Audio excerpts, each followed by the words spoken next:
Welcome to Sunstone at Arlington Woods.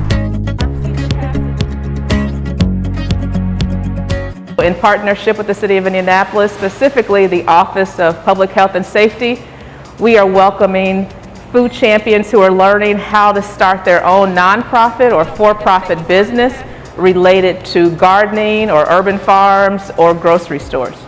The Rock Fresh Market is an opportunity for residents in this neighborhood to have affordable and quality food to improve their quality of life. And so it is a component of our Rock Initiative, which speaks to stabilizing the neighborhood, building community, and making sure that people have appropriate foods in a space where the food has not been available. So it was actually really good to finally come over here and see.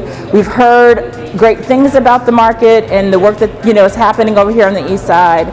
So I think it's great. It's a great initiative, and we hope to support it in any kind of way that we can. This is the Rock Urban Farm at Arlington Woods.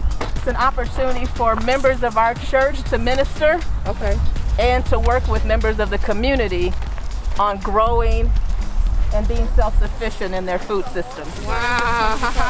That's huge. Wow. Oh, he gets look at that big pumpkin. He got a big pumpkin. And people could come in here and walk right through and not be worried about damaging the plants, but that you can have food growing here instead of just grass. We had a bumper crop this year, so that means we had a lot of harvest, more than usual. And the urban garden just really blew my mind. I think this is what the church should be doing, reaching out to the community and being able to minister in different ways than what we're traditionally known to do. So this is awesome.